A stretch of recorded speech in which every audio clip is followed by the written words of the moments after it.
இப்போ மேஷம் அப்படின்னு பார்க்கும்போது, பிறப்பிலேயே அவங்களுக்கு எந்த சக்ரா வந்து ஆக்டிவேட்டடா இருக்கும்? எது ஆக்டிவேஷன் கம்மியா இருக்கும்? எத அவங்க அதிகப்படுத்தணும்? மேஷம் பார்த்தீங்கன்னா செவ்வாய். ம். அப்ப செவ்வாய் அப்படிங்கிறது நெருப்பு. நம்மளுக்கு வந்து சில கோல்ஸ் கொழுந்து விட்டுட்டே எரியுது அப்படிங்கிறப்போ அது மணிப்பூரக சக்கரம். இந்த மணிப்பூரக சக்கரம் எங்கன்னா, கொஞ்சம் நம்மளுடைய வயிற்றுக்கு மேல் பகுதியில, இதயத்துக்கு நடுப்பகுதியில இருக்கக்கூடியது. இது எப்படின்னா, இது செவ்வாயும் சொல்லும், அ கொஞ்சம் சூரியனையும் அந்த விஷயங்கள் சொல்லும். அதாவது ஒரு ஒரு கோல் இவங்க எப்படி செட் பண்றாங்கன்னு ஒண்ணு இருக்கு. இது செட் பண்ண தெரியாது.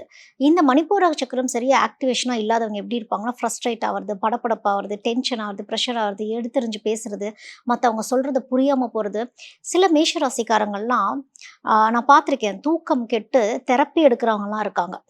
இந்த மணிப்பூரக சக்கரம் சரியா ஆக்டிவேட் ஆகாம இருக்கிறது. இவங்கலாம் டியூவல் பெர்சனாலிட்டீஸ்ல இருப்பாங்க.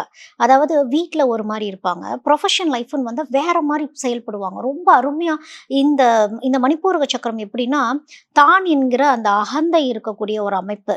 இது வந்து ப்ராப்பரா லீடர்ஷிப் ரோலுக்கு இவங்க யூஸ் பண்ணிட்டாங்க அப்படின்னா, எல்லாத்துக்கும் ஹெல்ப் பண்ணக்கூடிய டெண்டன்சியோட அது சர்விங் மனப்பான்மையில அவங்க வரணும். மத்தவங்களுக்கு சர்விஸ் பண்ணணுங்கிற தாட் வந்தா தான், மணிப்பூரக சக்கரம் உங்களுக்கு சரியா ஆக்டிவேட் ஆயிருக்கு அப்படிங்கிறது அர்த்தம். இந்த மணிப்பூரகமும் இவங்களுக்கு வந்து அநாகத சக்கரமும் கொஞ்சம் ஆக்டிவேட் ஆகணும். மூலாதாரமும் ஆக்டிவேட் ஆகணும். மூலாதாரம் ஆக்டிவேட் ஆனா தான் குடும்ப உறுப்பினர்கள புரிஞ்சுக்கவே இவங்கனால முடியும். இல்லன்னா குடும்ப உறுப்பினர்கள மேஷ ராசியில இருக்கவங்க மணிப்பூரக சக்கரம் மட்டுமே ஆக்டிவேட் ஆனவங்கனால புரிஞ்சுக்கவே முடியாது.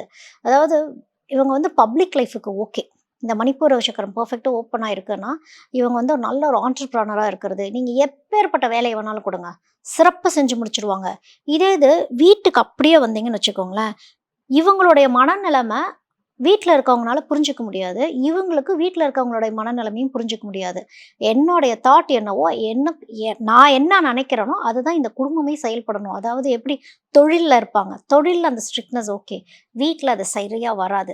ஸோ இத நீங்க ஆக்டிவேட் பண்ணணும். இது சமநிலைக்கு நான் கொண்டு வரணும்னா, எல்லோ கலர் சம்மந்தப்பட்ட ஃபுட் சாப்பிடணும். அதாவது இவங்கலாம் எலுமிச்சம்பழம் சாதம் அந்த மாரி சாப்பிடுறது, வாழைப்பழம் எதுவா இருந்தாலும் மஞ்சள் நிறத்துக்கானது. இவங்க வந்து சூரியன ஆக்டிவேட் பண்ணணும். எல்லாமே சூரிய உதயத்திலிருந்தே இவங்க ஆக்டிவேட் பண்றாங்கன்னா, இவங்களோட டேவே ஒரு விஷயம் முடிவு பண்ணுதுன்னா, அது காலை நேரம் தான். காலை நேரத்த எவ்வளோ புரொடக்டிவா இவங்க ஸ்டார்ட் பண்றாங்களோ, சூரியனுடைய அனுகிரகத்த வாங்கிக்கிட்டே இருக்கணும். சூரிய நமஸ்காரம் பண்றது. இதெல்லாம் வந்து பண்றப்போ இவங்களுக்கு மணிப்பூரக சக்கரம் ஆக்டிவேட் ஆயிடும்.